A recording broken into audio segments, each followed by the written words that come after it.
കണ്ണൂർ ആറളത്ത് നിന്ന് ദാരുണമായ വാർത്ത വരുന്നു. കണ്ണൂർ ആറളം ഫാമിൽ കാട്ടാനയുടെ ചവിട്ടേറ്റ് യുവാവിന് ദാരുണാന്ത്യം. ആറളം ഫാം 10-ാം ബ്ലോക്കിലെ അനീഷാണ് മരിച്ചത്. മൃതദേഹം പേരാവൂർ താലൂക്ക് ആശുപത്രിയിലുണ്ട്. ഇപ്പോൾ അർജുൻ കല്യാട് തന്നെ ചേരുന്നുണ്ട്. അർജുൻ കല്യാട്, അനീഷിൻ്റെ മരണം ദാരുണമാണ്. ആറളത്തെ ആനയാക്രമണം നമ്മൾ തുടർച്ചയായിട്ട് സംപ്രേഷണം ചെയ്തതാണ്. അവിടുത്തെ പിഴവുകൾ നമ്മൾ ചൂണ്ടിക്കാട്ടിയതാണ്. പക്ഷേ ഇപ്പോഴും ആറളത്തെ മനുഷ്യർക്ക് മനസമാധാനമില്ല, അല്ലേ? എങ്ങനെയാണ് ഈ ആക്രമണം ഉണ്ടായത്? എപ്പോഴായിരുന്നു സംഭവം, അർജുൻ കല്യാൺ?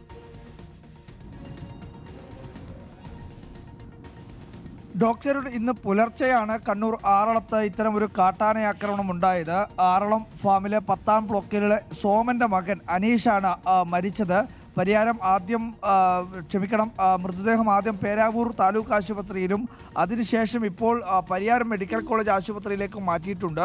പോസ്റ്റ്മോർട്ടം ഉൾപ്പെടെയുള്ള നടപടികൾ പൂർത്തിയാക്കേണ്ടത് കൊണ്ടാണ് പരിയാരത്തേക്ക് ഈ മൃതദേഹം എത്തിക്കുന്നത് എന്നുള്ളതാണ് അറിയിച്ചിരിക്കുന്നത്. എന്തായാലും അതിക്രൂരമായ രീതിയിലുള്ള ഒരു ആക്രമണം തന്നെയാണ്. കാരണം അവിടെയുള്ള ജനങ്ങളോട് നമ്മുടെ സംവിധാനം ചെയ്യുന്ന നീതികേട് എത്രത്തോളം ഉണ്ട് എന്നുള്ളത് ഒരിക്കൽ കൂടി സാക്ഷ്യപ്പെടുത്തുകയാണ്. കാരണം കഴിഞ്ഞ ഒരു 6-7 മാസം, ഒരു വർഷത്തിനിടയിൽ തന്നെ അവിടെ 3 പേരെ കാട്ടാനയുടെ ആക്രമണത്തിൽ കൊല്ലപ്പെടുന്ന സാഹചര്യമുണ്ടായിരുന്നു.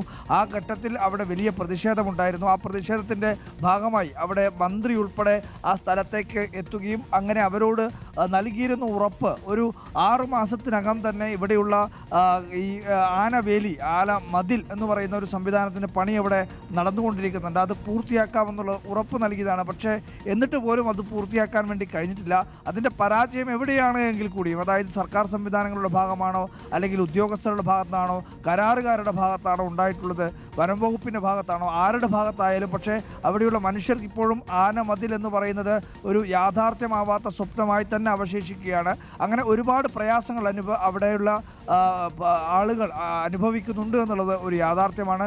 എന്തായാലും ഇപ്പോൾ സംഭവിച്ചിരിക്കുന്നത് അത്യന്തം ദയനീയമായിട്ടുള്ള, വളരെയധികം സങ്കടമായിട്ടുള്ള ഒരു കാര്യമാണ്. ഈ പറയുന്ന വ്യക്തി, കാട്ടാന ആക്രമണത്തിൽ കൊല്ലപ്പെട്ടിട്ടുള്ള ഈ വ്യക്തി രാവിലെ വീടിന് മുന്നിലേക്ക്, അതായത് രാവിലെ ഉറക്കം ഞെട്ടി ഒന്ന് മൂത്രമൊഴിക്കാൻ വേണ്ടി പുറത്തേക്ക് വന്നതാണ് എന്നുള്ളതാണ് ബന്ധുക്കളോടൊക്കെ സംസാരിക്കുമ്പോൾ അവിടെയുള്ള നാട്ടുകാർക്ക് മനസ്സിലാക്കുന്നത്. നാട്ടുകാരോട് ആണ് നമ്മൾ നേരിട്ട് സംസാരിച്ചത്. അവർ പറയുന്നത് രാവിലെ മൂത്രമൊഴിക്കാൻ വേണ്ടി വീടിന് പുറത്തേക്ക് എത്തിയപ്പോഴാണ് വീടിന് മുന്നിൽ ഒരു കാട്ടാനയെ കാണുന്നത്.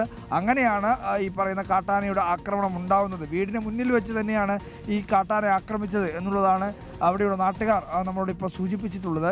എന്തായാലും അത്രയും, അതായത് അവരുടെ വീടിന് സമീപത്ത് പോലും കാട്ടാന വളരെ സ്വൈര്യവിഹാരം നടത്തുന്ന ഒരു ഇടമായി ആറളം ഫാം, അതുപോലെ തന്നെ അതിൻ്റെ സമീപ പ്രദേശങ്ങളൊക്കെ മാറിയിട്ടുണ്ട്, അല്ലെങ്കിൽ മാറിക്കൊണ്ടേയിരിക്കുന്നു. തുടർച്ചയായ രീതിയിൽ ഈ സംഭവങ്ങൾ ഇങ്ങനെ ആവർത്തിക്കുന്നു എന്നതാണ് ഏറ്റവും പ്രധാനപ്പെട്ട കാര്യം. Doctor Arun, thank you Arjun. പ്രിയപ്പെട്ട പ്രേക്ഷകരെ, നമ്മളൊക്കെ ഈ സമൂഹ മാധ്യമങ്ങളിൽ കാട്ടാന ആക്രമണത്തിൻ്റെ ദൃശ്യങ്ങൾ കണ്ട് ഇങ്ങനെ നിൽക്കാറുണ്ട്. പക്ഷേ ജീവിതത്തിൽ തൊട്ടുമുന്നിൽ ഒരു കാട്ടാന വന്ന് നിൽക്കുന്നതിനെ കുറിച്ച് ആലോചിച്ച് നോക്കൂ. നിങ്ങളുടെ പറമ്പിൽ, നിങ്ങളുടെ വീടിന് തൊട്ട് മുന്നിൽ രാത്രിയിൽ സുസുവിന് വേണ്ടിയിട്ട് പുറത്തിറങ്ങുന്ന സമയത്ത് മുമ്പിൽ നിൽക്കുന്ന ഒരു കാട്ടാന എന്ത് ചെയ്യും എന്ന് ആലോചിച്ച് നോക്കി.